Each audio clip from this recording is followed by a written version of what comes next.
On tonight's edition of the FATSIDE Footy podcast, Brisbane's Glacial momentum. Does Charlie need a change-up? We gaze at the brightest young stars in the footyverse and who can claim a spot. All that and more on the FATSIDE. Bobby, are you ready, mate? Ready to roll.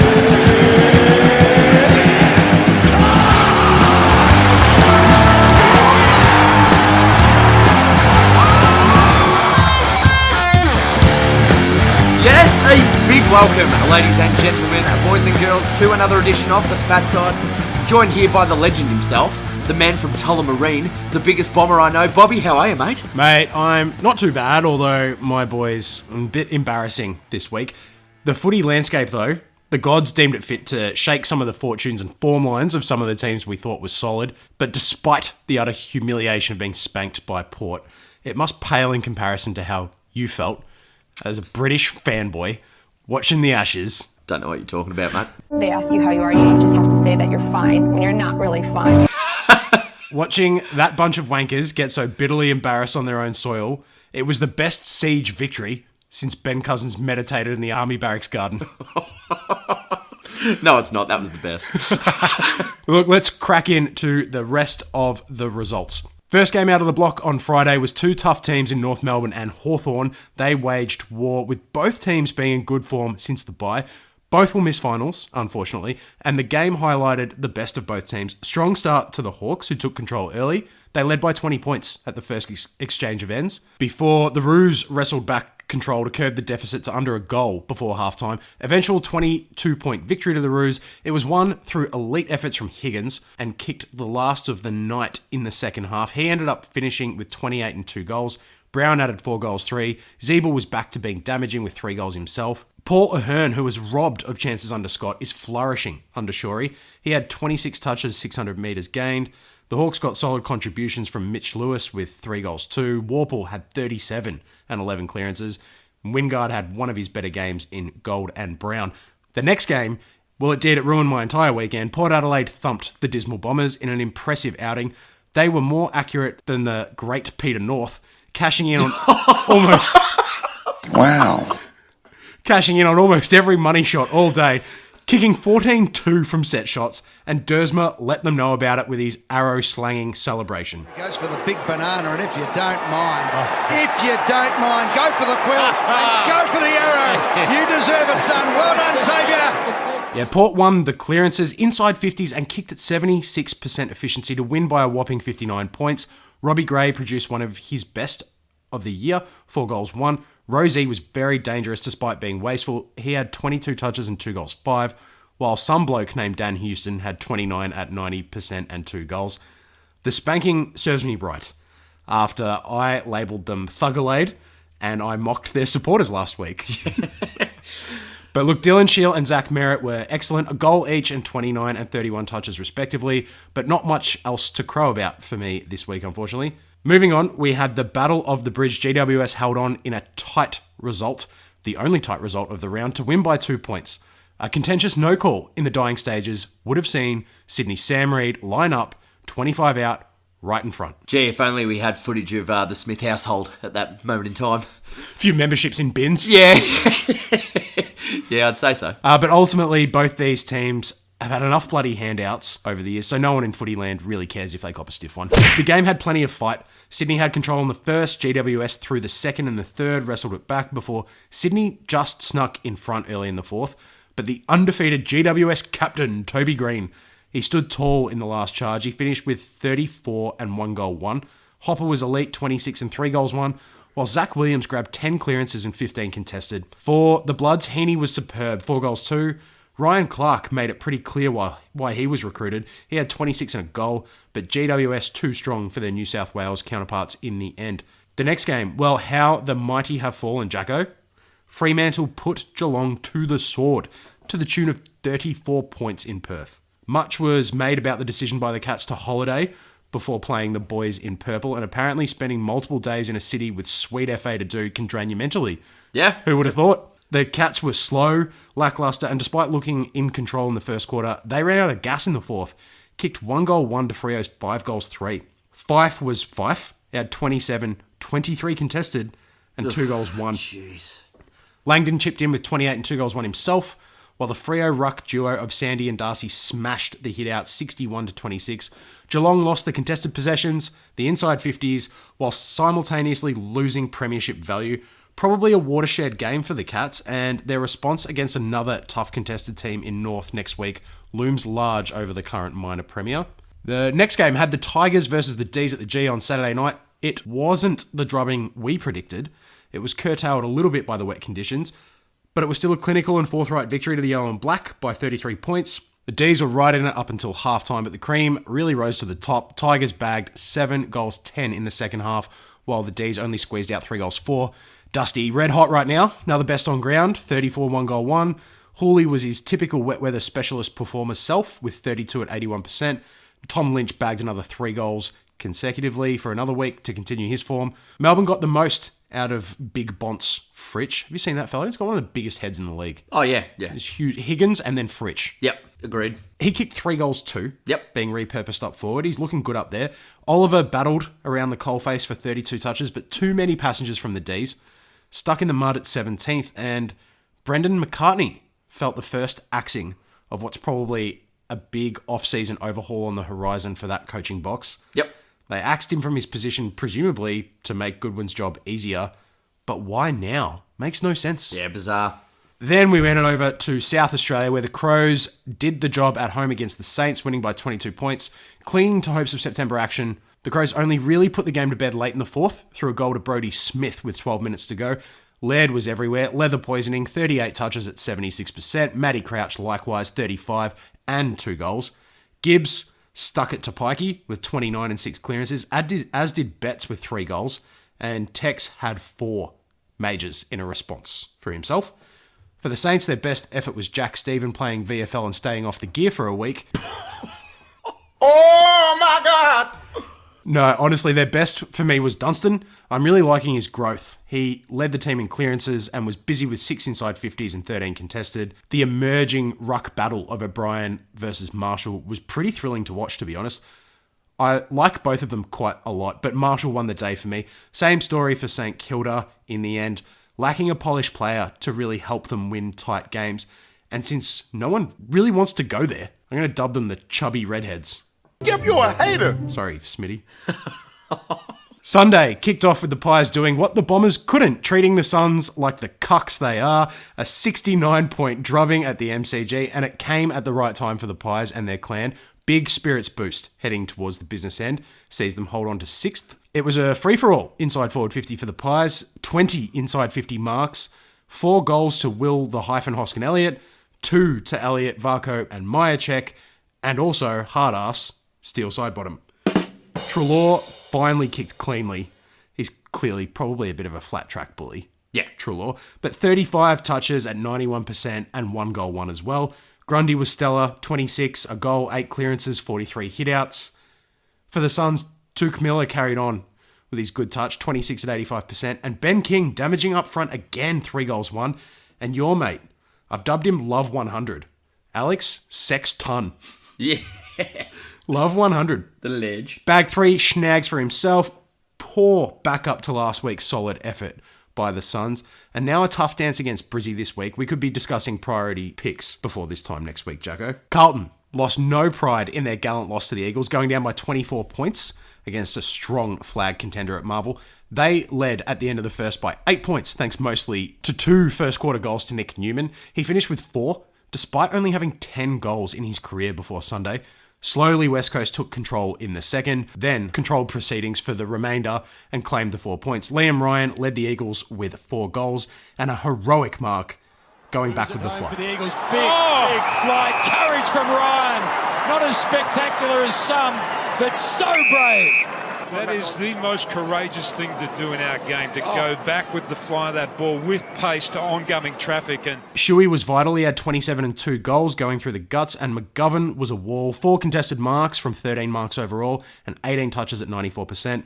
For the Blues, Gibbons chipped in again, 3 majors, and Walsh was spectacular, 31 at 77% and a goal.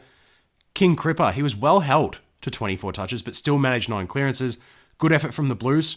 But the train is still on track for Teague and the lads, in my opinion, after that effort. Last game of the round, and the Lions' momentum was too strong. It is Glacial, at this point, Jacko. They were up at the Gabbatoir against your boys, and Brisbane took a vital 4 points away in their chase for second spot, now sitting equal with West Coast and Geelong on 14 wins. They led all game and had enough of a buffer to weather the Dogs' late bark in the third quarter. The Doggies had 74 more disposals, 5 more inside 50s, 10 more clearances, but all that leather and no polish meant the Lions won contested possessions, contested marks, and took 5 more marks inside 50 to win by 18 points. Fairly solid team effort from Brisbane. The highest disposal getter was Jared Berry with 25. Yep. Charlie Cameron had 4 goals from his 13 touches, and Mitch the Madman Robinson, 24 and 2 goals won. Pretty critical contribution from him. The Western 1-2-1-2 Dogs. Yes. Conversely, Pretty true. McRae ended up getting 45, 12 Yeah. clearances. Bont had 35, 1 goal, 1, and Dunkley had 31 and 9 inside 50s. It's a lot of the pill. Yep. But ultimately, the Lions were a little bit harder at it. They were more composed and they were classier as they make their push towards a historic finals run. But that's all the games of the round, and from those, Jack is going to pluck out the finest contest of them all and baste it in his own flavour for Game of the Round.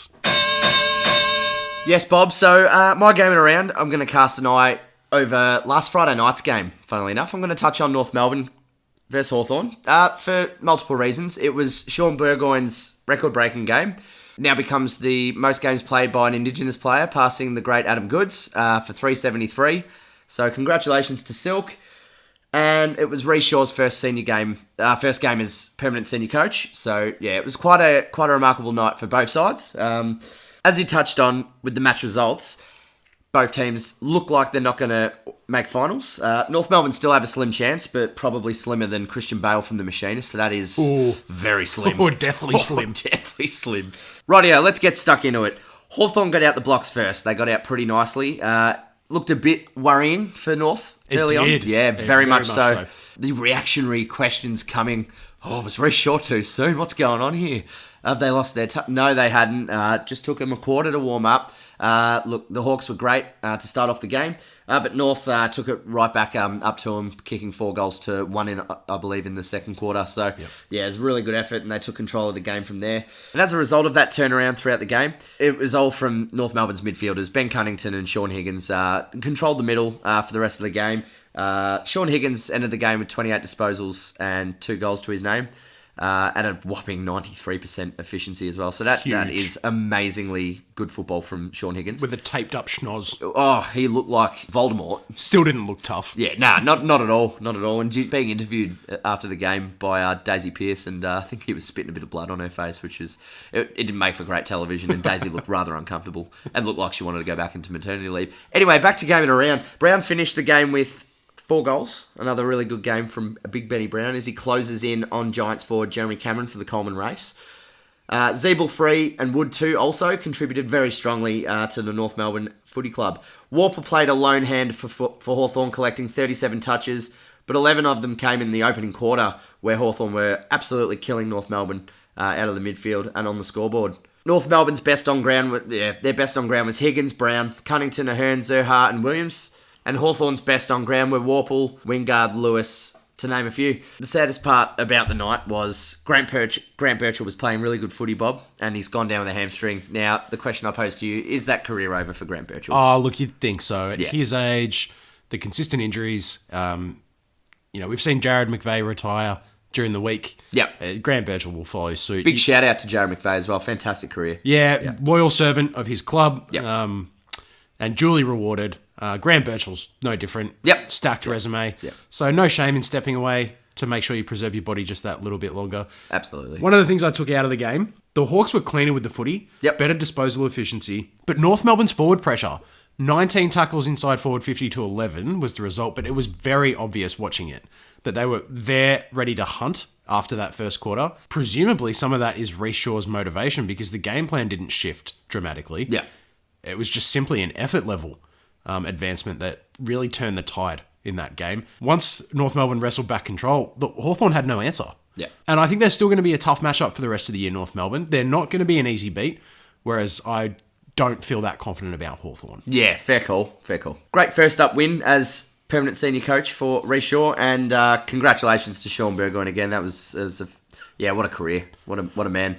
Anyway, Bob, it's that time of the week where we cast an eye on who played the best footy over the weekend. It's time for the FATSIDE MVP votes.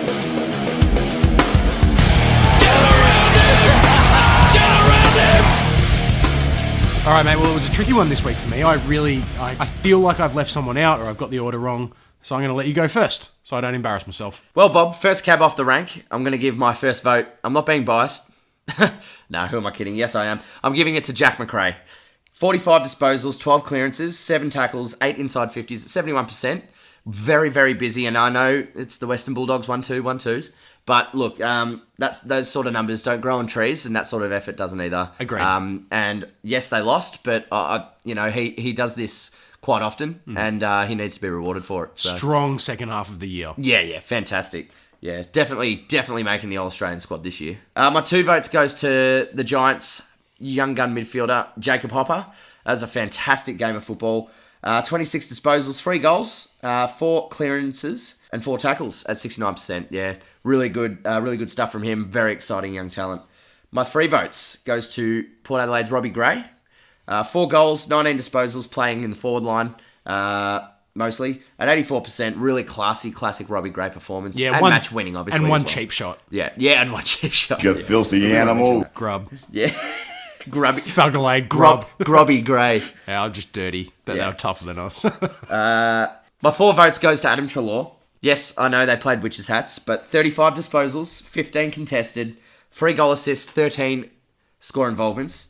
At 91% efficiency now, this is why I gave him the votes. 91% efficiency. This guy was the king of turnovers. He's probably the king of turnovers. Never done that in his career. No way. No. He normally sits around that 50 to 65 mark every week. He gets criticised a lot for his efficiency, but he's done really well on the weekend. So I'm going to reward him with 4 votes. My 5 votes goes to the smoothest operator in North Melbourne's midfield. I'm giving 5 votes to Sean Higgins. Mama, there goes that man. I think he deserves it. Look, he's come back from injury. This is just Rolls-Royce sort of stuff. Now, the numbers aren't humongous, but it's the efficiency. It was match winning. Yeah, it's match winning. Yeah. 28 disposals, 15 contested, 2 goals at 93% efficiency. Yeah. That is near to a perfect game, really. 10 score involvements, 2 goal assists. Just was the absolute difference in that midfield against Hawthorn. And I must admit, I was quite busy on the weekend, so I didn't watch a lot of football, but this is what I took away from everything that I did get to see. And congratulations to Sean Higgins for his first 5 votes from the big J-hole. Hit me with your votes this week, Bob. You couldn't be more correct. We only have 1 player, the same. And I'll kick it off. My first vote goes to Toby Green. He has averaged over 30 for a month now, and a goal every game. 10 clearances, 18 contested, and 2 pivotal contested marks. 1 was late when they were trying to escape D50, and it was essentially match saving. His disposal efficiency, 53%, was a little bit low. However, he led his team to another victory. So I'm going to give him 1 vote this week. My 2 votes, it goes to Nick Newman. There's some serious Teague effect in full flight here. 4 goals, 24 touches at 88%. He had 8 touches forward of centre for 4 goals. Yeah.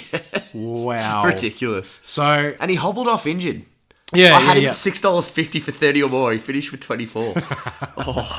Look, he was damaging. I've never seen him be that damaging. Sydney would love to have him back right now.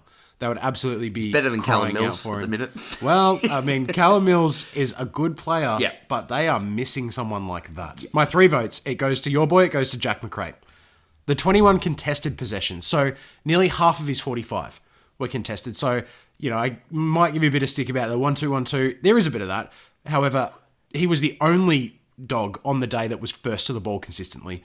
45 is huge, like you said. Don't grow on trees. He deserves votes for that performance. My 4 votes goes to Brodie Grundy. Now, I've got a bit of a man crush on him. I've got a poster of him, I reckon, in the room. And rightfully so. But I've given him a lot of votes over the season, but it's the same as usual. Midfielder numbers. 26, a goal, 8 clearances, 400 plus metres gained. He was up against a quality ruckman. Jared Witts is no walkover this year. Yep. I think he's the 4th highest ruckman in the competition this year for hit-outs to advantage. Yep. So he's a very good tap ruckman. Grundy smashed him. And then he burnt him around the ground. Grundy, for me, should get 2 votes in Brownlow votes in that game. He's a serious threat on Charlie Knight now. He's just going to keep accumulating, so don't overlook him when you're putting your multis down. My 5 votes goes to Nat Fyfe. Mama, there goes that man. Why Fyfe? Well, I think in a hard week, I think he nailed his assignment before we even bounced the football. He knew exactly what he would have to do to beat Geelong.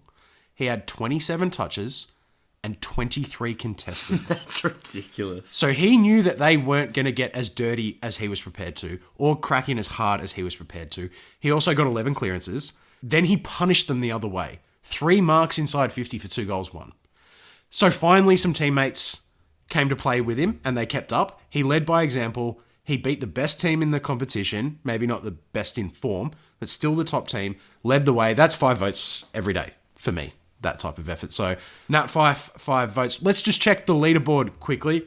Cripps still leading on 34, but my votes to Grundy means he has jumped up to 31. So it is game on. Tight. Absolute game on. Jack McRae will now have some respectable numbers. Is strong back end of the year like we discussed. So he's climbing up. He'll be on about 15 or 16 votes. But most of the guys that popped up this week weren't the out-and-out superstars, so the race is still on to see who can produce for the last 3 weeks. This is of the tight. year. It's tighter than my hip pocket on a Wednesday afternoon. Anyway, that was interesting, Bob. Very different, and I like that.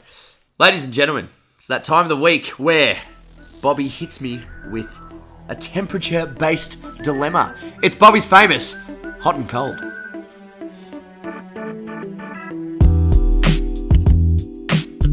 Yes, if there's anything tighter than your hip pocket, it's the lines I set in hot and cold, mate. Let's run through the hot last week. I gave you Josh Bruce. Needed 3 goals, 2 contested marks versus the Crows. You said yes, you're backed in the hot form. 1 goal, 3, 1 contested mark. Bow, that's a froth. My next one was Cade Simpson. I wanted 25 touches at 80%, 400 metres gained versus the Eagles. You said yes, you thought he'd be busy. Get this. 25 touches, 80%, 417 metres gained. That is a tight line. All right, for my running hot this week. He's heating up. He's on fire. Mitch Robinson. Year to date, he's at 20 touches with 14 kicks, 7 contested. He gives away 2 frees per game and only earns 1.5 back. However, the last 2 weeks, he's averaging 26 with 20 kicks, 10 contested. He's given away just 1 free kick per game, and he's earned an average of 4 per game. So he's changed it up a bit, Mitchy boy, and I don't mind it. It's translating into a performance on the track. Can Mitch Robinson keep his head and give away 2 or less free kicks whilst getting 24 touches and 10 contested this week? Yeah, Bob, yeah, he will against that Neefle outfit. All right, my next one running hot. He's heating up. He's on fire. It's Dusty Martin. So averaging 34 touches for 3 weeks in a row now, along with over a goal a game, 5 clearances and 13 contested. The 2 weeks prior to this 3-week hot run, he was averaging 22, 2 clearances and 5 contested. Plus 12 possession, plus 3 clearance and plus 8 contested possession lift. Can he carry on when he stands alongside King Cripper at the G and get 30 touches, 5 clearances and a goal on Sunday? Yes. All right, Lock it in. We'll lock that in. Now, to the running cold. Last week, I gave you Luke Baroost. I wanted a measly 1 goal, 1, 3 tackles and 5 marks. You blurted out yes, fairly unconvincingly. 1 goal, 1 tackle, 4 marks. Started hot and totally faded. So that'll cost you a froth, champion. My next one was Jack Z-Bull. He needed to get 22, 8 contested and a goal. That was the line versus the Hawks. You said no, and then you flipped, and you said yes. Well, he had 3 goals, 1, 19 touches, 9 contested. Just missed, mate. I nearly clean bowled you like you were mowing alley. 17 metres gained from Simo was what saved you. Yeah. So you're at 15 froths year to date. Oh, jeez. Not a great week. No. All right, for my running cold this week. You're as cold as ice. It's one of your soldiers. It's Lockie Hunter. Up until 3 weeks ago, he averaged 27 at 81% for the year. along with 2 rebound 50s and 6 contested. The last 3 weeks, it's down to 19 touches, 0.3 rebound 50s, and 3 contested per game, but he's down to 70% disposal efficiency. Can the little man lift when you face my boys this weekend and get 26 touches at 78% and 7 contested? Yes. Done. We'll lock that in. All right, my next one, running cold this week. You're as cold as ice. It's Rory Atkins. Now, the Adelaide mid-utility, he's been suffering from the internal upheaval at home, I think. From round 15 to 18, he averaged 24 touches, 4 inside 50s, and at least 1 goal assist per game. He did hit the scoreboard, albeit for only 3 points across that month, but the last 2 weeks, he's averaging 15 touches, 0 inside 50s, 0 goal assists, 0 scoreboard impact. Can he do something other than fluff around versus the Eagles? Can he get 20 touches and 2 inside 50s and 1 scoreboard impact stat? Yeah, go on. All right. Lock it in. Done.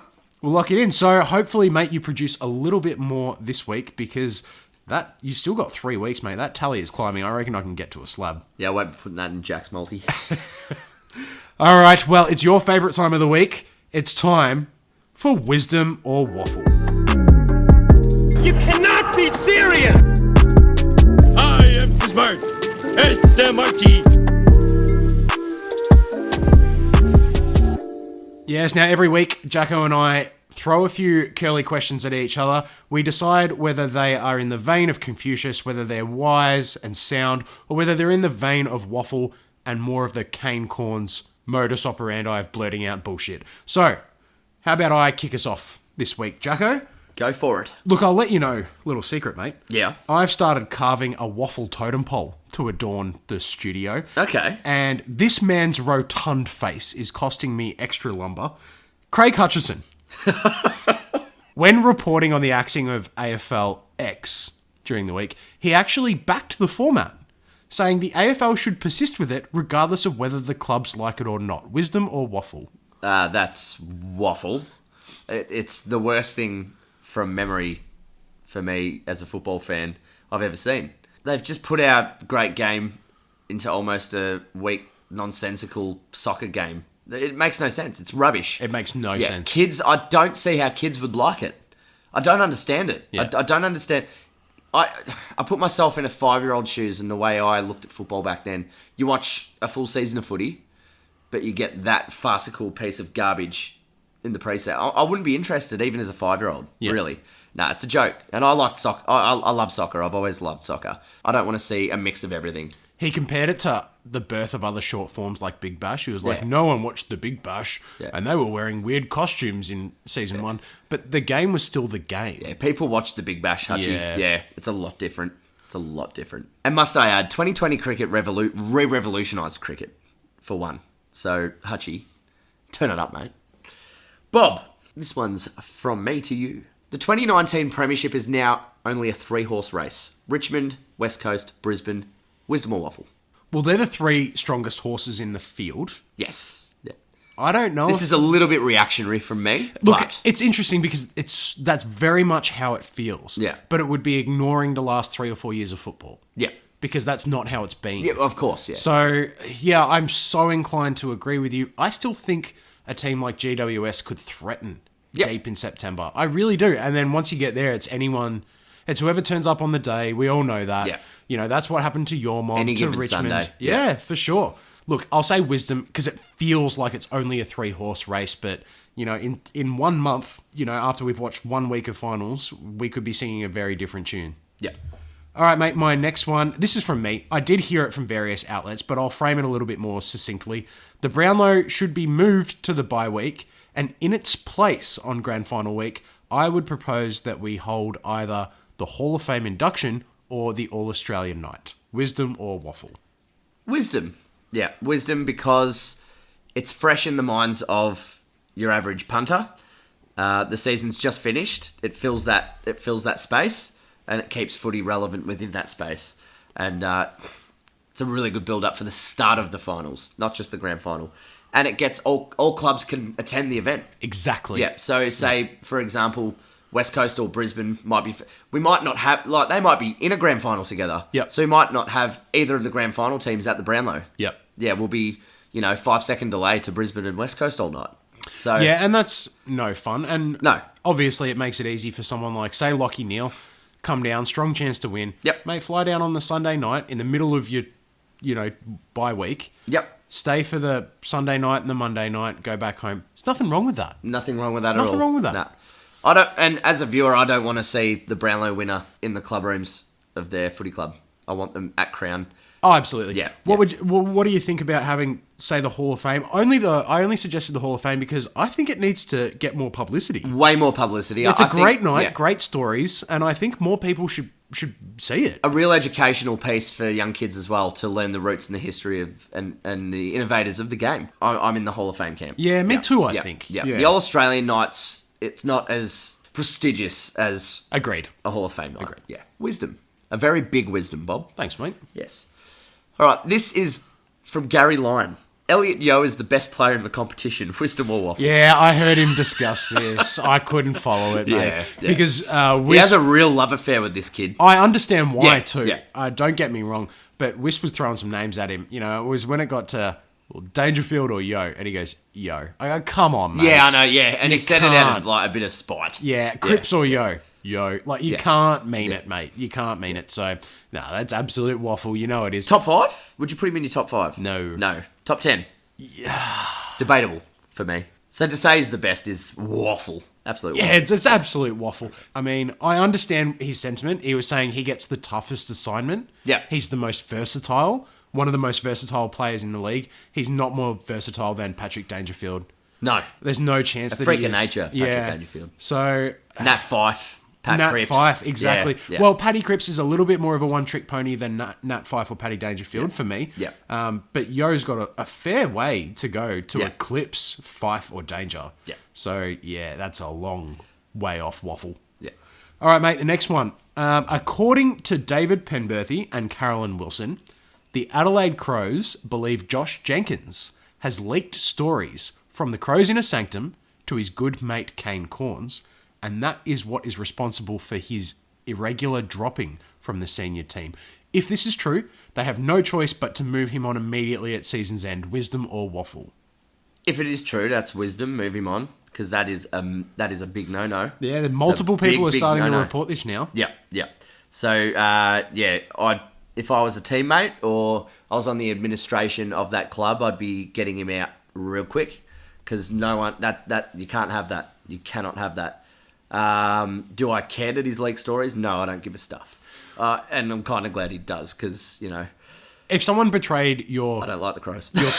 yeah, fair enough. But if someone betrayed your club like that, Yeah. and considering they drop him sometimes anyway without really Yeah. caring too much, would you just drop him for the rest of the year and that's Yeah, that? I wouldn't bring him back in at all. Yeah, I don't know if I would play him either, Yeah. but they are trying to hold on to finals, so they're in a tough situation. Yeah, yeah. If they were 14th, I don't think he would be suiting up No. for the last month of the year. Yeah, he's not the only one to go at the end of this season from that mob. Oh, definitely not. Big moves. And if I could just make a little fan comment, I'd love Jenkins and the Dogs. Yeah, I think Help you're a out red the hot forward chance too. Yep. Yeah. Yep.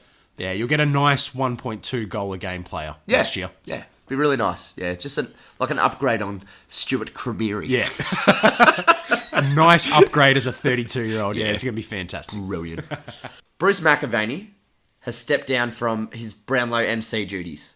Channel 7 have picked the right guy in Hamish McLaughlin to take it forward. Wisdom or waffle? Yeah, wisdom.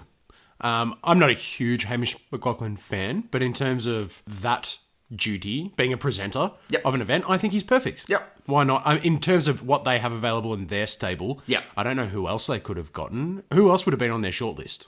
Not Matthew Richardson.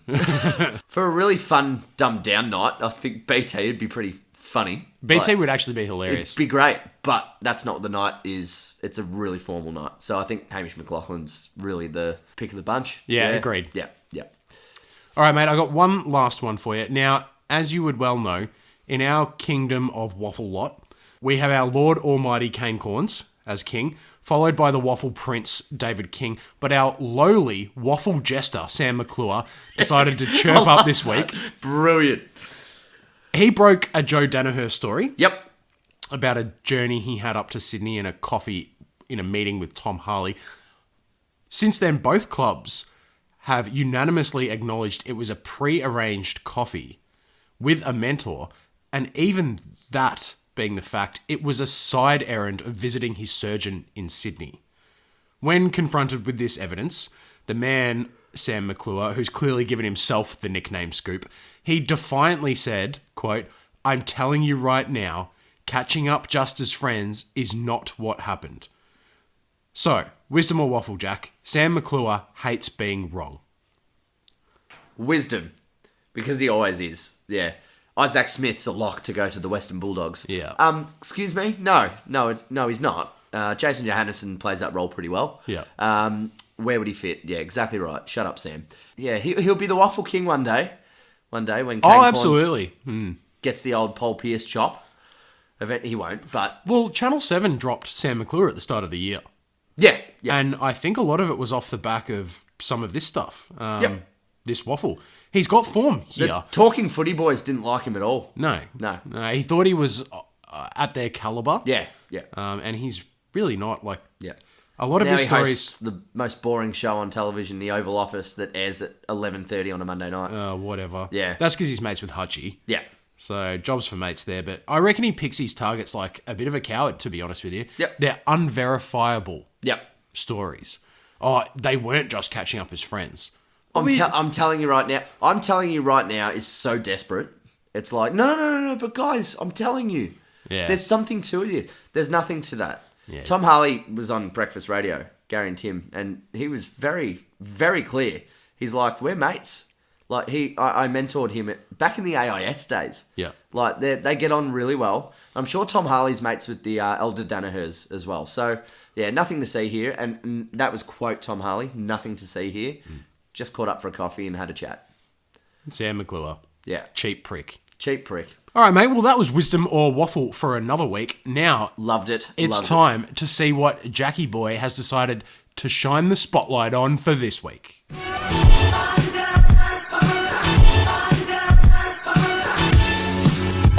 Say that again. Holy shit, Jamie, pull that video up. Now, Bob, I'm shining the spotlight. No, we together are shining the spotlight on the best young talent in the AFL today.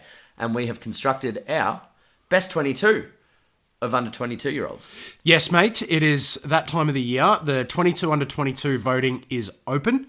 So anyone can search it and join the voting process. It's been a bit of fun discussing this during the week so far. And it's not an easy assignment. So why don't I kick us off, mate? I've put my team together. I'll start from the back line. Alex Witherden, Harris Andrews, Dan Houston. Out of those three, I think Harris Andrews is a lock as the fullback. But, mate, it's not easy to pick some of the other backs. My half-back line, Sydney Stack, Jordan Dawson, and Callum Mills. Now, Callum Mills is a perennial in this 22 under 22 because he's been a solid player since the day he entered. Sydney Stack deserves to be there for the potential. And Jordan Dawson had a great year so far. Now, this is where things get a little bit sticky. My midfield line, Sam Walsh, Hugh McCluggage take up my wings.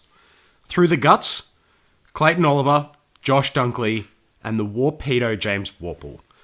Now, Tim English is the obvious decision when you guys get in there and have a look at the 22 under 22 website. He's the only real ruckman available, so good selection too. Deserves to be there. My half-forward line, I've taken Jade Gresham, Eric Hipwood, and Connor Rosie. My forwards, don't mess with the Cam Zurha. Nice. Astro Norton, and leaping Liam Ryan. Nice. Now, I really struggled with the forwards as well. But rounding out this team, the interchange. I'm taking Jacob Wiedering, Jai Simpkin, Tim Taranto, and my boy Andy McGrath. Nice. On the bench. So why don't you throw me yours, mate? Alrighty, so starting from my back line, it's quite similar to yours, with a little difference. Brisbane's Alex Witherden, Carlton's Jacob Wiedering, and Hawthorn's Blake Hardwick. My halfbacks, Richmond's Sydney Stack, fantastic footballer. Brisbane's Harris Andrews, and Dan Houston from Port Adelaide. My midfield, James Warpedo Warple from Hawthorn, Hugh McCluggage, Tim Taranto, Josh Dunkley, my boy, Clayton Oliver, and Tim English. My forwards, Jade Gresham, Do not mess with the Cam Zurha. Port Adelaide's young gun, Connor Rosie. My full forwards. Leaping Liam Ryan. Brisbane's Eric Hipwood. Rafael Nadal, Eric Hipwood. And Astro Aaron Norton, the future legend. My interchange. Melbourne's Bailey Fritsch. He's had a pretty good year, and he's been running hot pretty nicely lately. I like what he can do. Jacob Hopper from the Giants. Your boy, Andy McGrath. And to round out my bench, Jai Simpkin from North Melbourne. So yeah, and as you touched on, it really wasn't easy. And there's a lot of really good players. Example, Sam Walsh that I've left out. But yeah, very stiff to miss Sam Walsh. And I think that was a little bit of bias for me to squeeze in Josh Dunkley. It's difficult. I only put Sam Walsh in there for a bit of outside ball use. Yep. I've got a lot of inside. A lot of them are insiders. Hugh McCluggage is a good kick of the footy. Yep. Josh Dunkley has his moments. Yep. But the Warpedo and Clayton Oliver are not that great. And the two GWS boys are about par for the course. Whereas I think Sam Walsh has a little bit more polish with his outside ball use. So I thought it was important that he be recognised for that. Interestingly, we both left out Sam Taylor in the back line and Wayne Millerer from the Adelaide Crows. That probably speaks to Adelaide. Yeah. You know, we discussed the other week about he's the only young kid who's a lock in their team at the moment, and he's not even fit to be in the best 22 under 22. Through the guts, we both left out some really quality players here. Bailey Smith, Braden Fiorini, Darcy Parish, to name a few, Jared Berry, who's had a pretty good year. And up forward, we both left Brett Daniels alone. Yep. Brian Myers, Harry McKay, and Shai Bolton.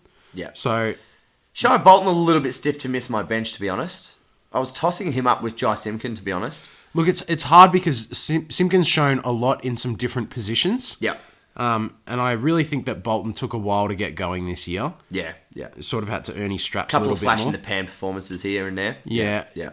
I was really wondering whether I put my boy Andy McGrath in. Yeah. To be honest with you, there's a lot of midfielders. Like Braden Fiorini's arguably had a better year as a midfielder. But when you look at the team on paper, you've got to decide who's your utility. Yeah. Who's your guy who you can throw through the guts, half forward, on the flank. Jade Gresham's one of them. Yep. But that's it in my team, to tell you the truth. Jordan Dawson, I thought I'd reward because of his elite kicking. He might be the best kick in that whole team. That's how good he has been. Yeah. Bobby, I'll pose a question to you. Who's your captain? Mate, that's a fantastic question. I think just for the level-headedness, I would take Harris Andrews.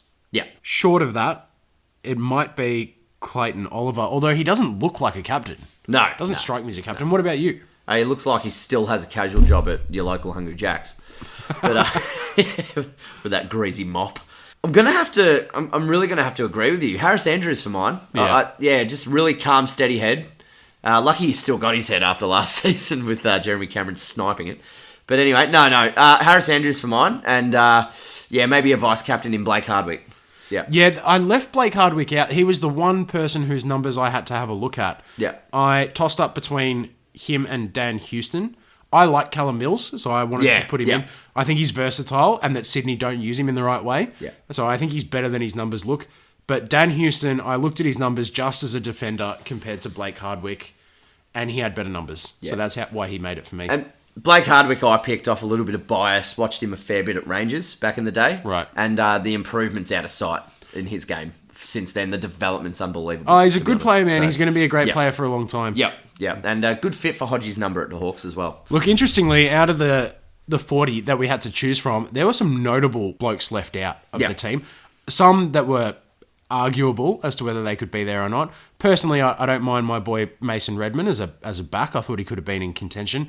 And bath time with Clarkey. Yeah. Not in consideration for a midfield position. I was a bit surprised by that. Yep. But I can understand why they were overlooked. Taron Thomas from North Melbourne. Yeah, stiff. Really could have been in consideration as a forward. Yeah.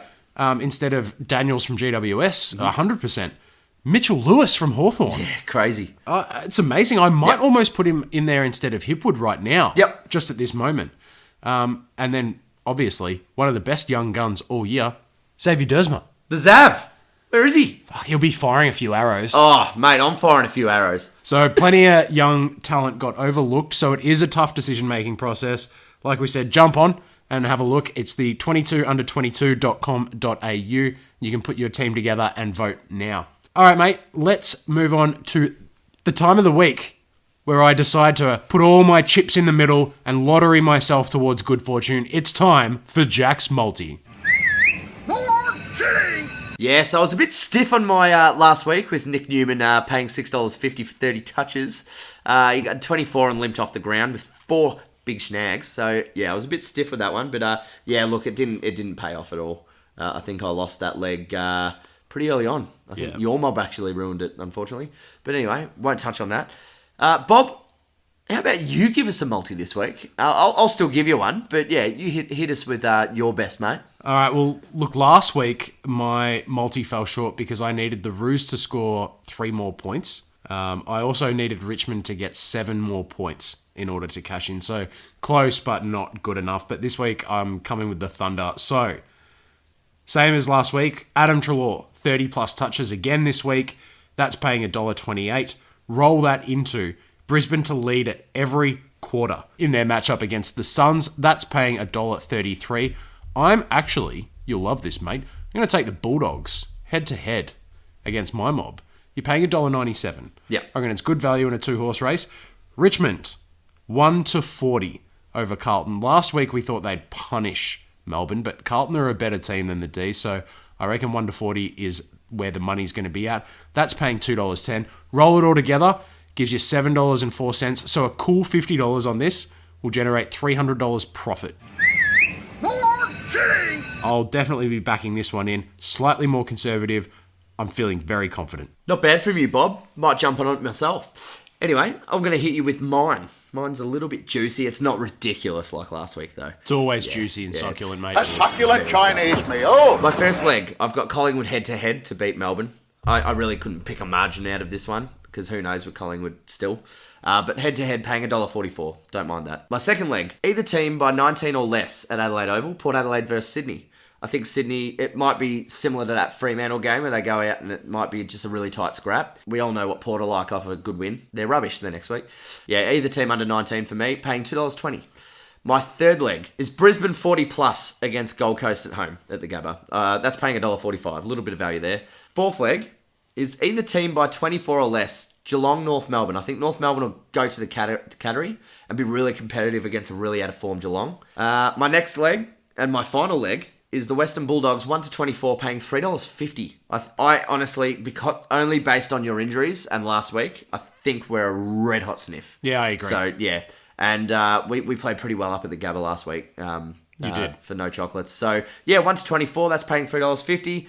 Add that all up, you get still pretty loose. You still get $64.48. Not bad. Whack a cheeky blue one on there. Just whack a cheeky blue one down, a tenner, and see how you go, guys. But as always, Bob, what do you do?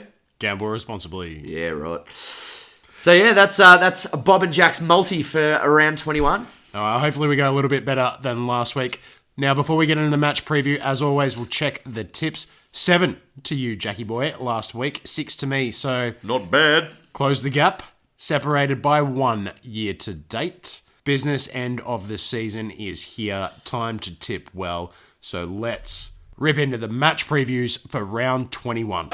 Here we go! First game, we've got the Giants hosting the Hawks at the University of New South Wales in Canberra.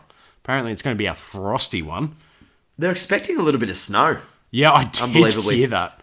Poor, heard Daisy Pearce talking on the radio, said she drew the short straw and she's got to be up there doing the boundary riding. Rough. Welcome back to work, sweetheart. Yeah, I reckon. All right, who do you like in this one, mate? GWS at home. Yeah. I reckon they'll win by about 35 points. Yeah, it's going to be hard to argue with you. I thought Hawthorn were obviously good last week for a quarter. Yep. But they really gave up once North had control. And I think GWS will be able to do the same thing. They'll be able to be tough through the guts. And a little tip on the Hawthorn side of things, I reckon Chad Wingard's going to be the one that breaks the Alistair Clarkson no long sleeves rule in that cold weather and wear a long sleeve on the weekend. He's got form there, doesn't he? Loves the long sleeve. Yeah. Yeah, I'll take the Giants by 30 points as well. Next game on Saturday, 1:45 at the MCG, is the Melbourne Demons facing up against the Collingwood Magpies. 17th versus 6th, this one. What do you think will transpire, mate? I think Collingwood will gain a lot of confidence back against the Witches Cones in the Gold Coast Suns last week. I'm going to tip Collingwood by about 25 points to beat Melbourne. I think Melbourne will sort of stick with them, but be a bit competitive. But as we always like, the Grundy Gorn battle. It's going to be awesome. So Collingwood for mine. Just a little bit too strong, obviously. Yeah, the Battle of the Goliaths is definitely worth tuning in for because the end result probably won't be. I agree with you completely. I think Collingwood will have their tails up. Melbourne, 33 points in the loss to Richmond isn't as bad as what we thought it would be. I tipped 70 and you tipped 50. Yeah. I thought 40 was a minimum. So 33 I was quite surprised about, and Richmond were quite good still. So those tips were warranted coming off a pathetic performance against St Kilda. Of course they were. Yeah, of course. Look, I think the Demons will probably get done by about 40 points. Yep. But I think they might throw some caution to the wind early as well. Bit of last quarter Collingwood there, do you think? Agreed, yeah. Next game of the round, it's Port Adelaide trying to save their season versus the Swannies, who've lost 5 in a row. Last 5. When was the last time we said that? The start of every season. I didn't think that one through. All right, who do you like in this one, mate? I like Port Adelaide by about 3 goals. Yeah, I think Port Adelaide will get the job done. They were really good against us. Yeah. I mean, that was their best game of the entire year. Yep. So Agreed. I don't think they can replicate that. And Sydney put up a fight against GWS, so I think Sydney will try and stay around the mark, but they'll get overrun by that class going through the middle for Port Adelaide. I'm looking for Heaney to stand up again and help make that a tight contest, but I assume Port will bring back Scott Lysett and keep Paddy Ryder. I bloody hope so. You'd hope so. Yeah. He shouldn't look vindicated, Ken Hinkley, for that decision. That was foolish. Yeah. But Lysett... Imagine if they'd lost. Oh, yeah. That might have been it for his job, to be honest with you. Lysett and Ryder at home in Adelaide up against whoever Sydney are going to throw into the ruck. It'll be a demolition through the guts. So Port Adelaide by 30 plus for me. Next game of the round, it's Brisbane, the most informed team, against the most out-of-form team in Gold Coast. How bad's the damage going to be, mate? I think Brisbane will win by about 65 points minimum. Yeah. It's going to be huge. I'm interested to see This is a real percentage booster for them. Will they take the foot off the gas late? Will they try, give us a glimpse that they've got an eye towards September by not pushing to the last second? So I think it might stay around the 40-point mark. Okay. A strategic 40-point victory, to be honest with you. Next game, we'll be there. Centre wing, level 2, strapped in, frothed up, ready for the action. The Bombers take on the Bulldogs. This is the only time of the year where one of us is truly the dominant party in this outfit. I assume you're going to tip your boys. Yes. Make a bit of theatre of it. I'll tip my boys. Yep. It's going to be tight. Yep. I would have thought. I don't think either team will have a sniff of blowing either team away. If I was being a true footy analyst, I would tip your boys. Yeah. But, we'll make a good fist of the ceremony and we'll go head-to-head all the way. Margin. 17 points to the Bombers. Okay. Jake Stringer to kick 7 against his old mob. Nice. 3 points to the Bulldogs in a classic at Marvel Stadium.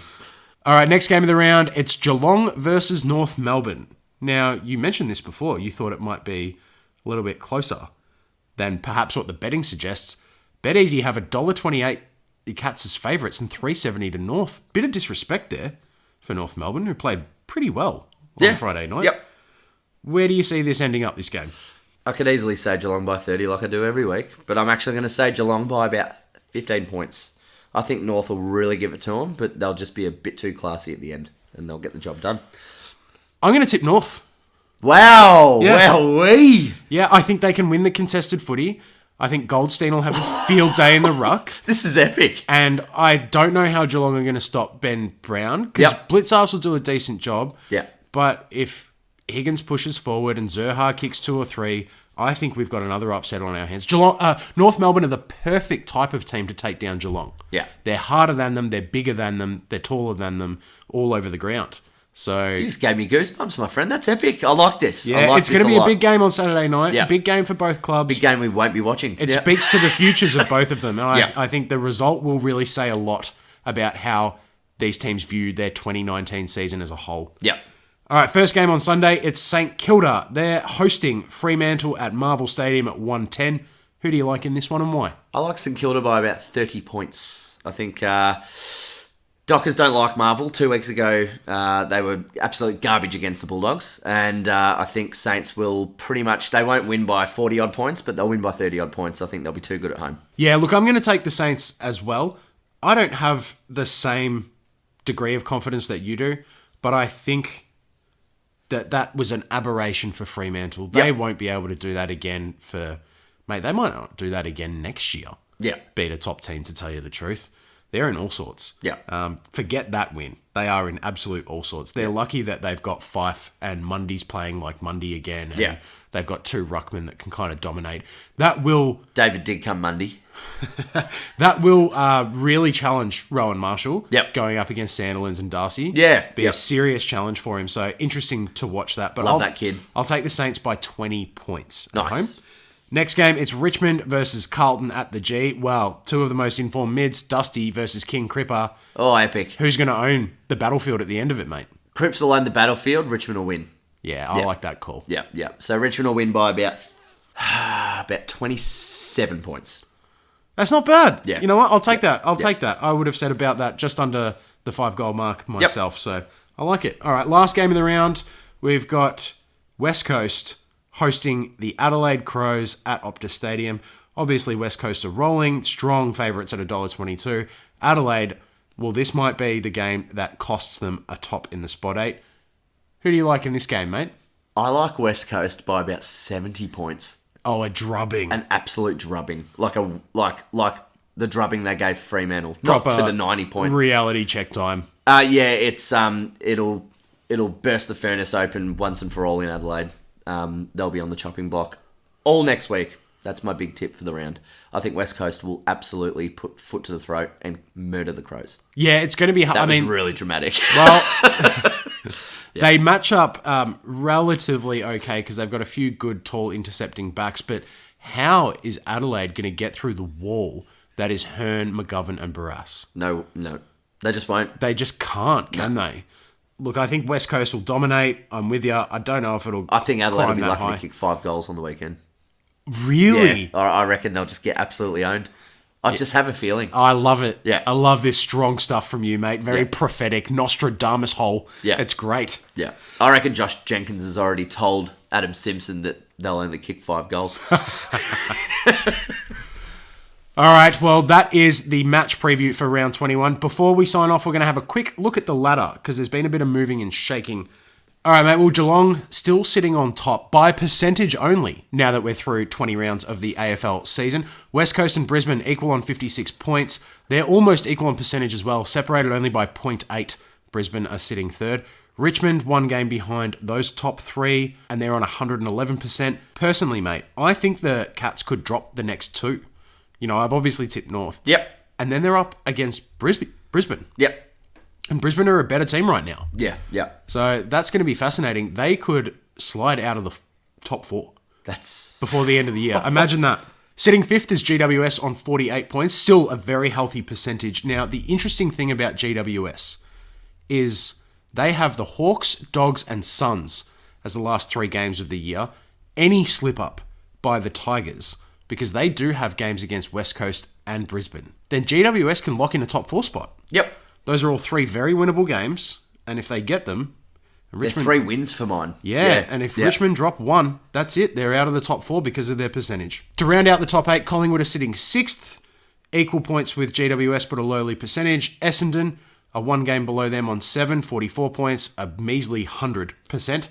Adelaide are 8th, a game behind Essendon. So Essendon are 2 games inside the 8. Adelaide only 1. And here come Port Adelaide and the Western Bulldogs. Fremantle also, all on 36 points. Your percentage is going to hurt you. Yep. Which is why Port are probably going to jump up. If the Bombers do not win another game for the year, you do still have to win 2. Yeah. And then it might be enough. Could be very, very interesting. Hawthorn, North Melbourne, St Kilda... They're all going to fall a game or 2 short, unfortunately. Bit of a shame, but they have had purple patches during the year, so they should be pretty proud of that. However, the Sydney Swans and Carlton on 24 points, it's kind of shameful for the Sydney Swans to be neck and neck with Carlton. Yeah. This far down the ladder. Yeah. No one would have picked that at the start of the year. No. No one would have thought Melbourne would have been sitting even lower than both of them. Yeah. Melbourne must have been $1.50 to make the top 8 in March. Honestly. Everyone thought it was a lock, if not top 4. Most AFL media, most journalists had them winning the flag. Gold Coast is Gold Coast. I said it, a month ago when everyone was going, what should we do with them? They're going to finish where we thought they'd finish. Yeah. With about the percentage we thought they'd finish with. This is no surprise. The Carlton factor, the way in which they've come to 6 wins is a bit surprising. Yeah.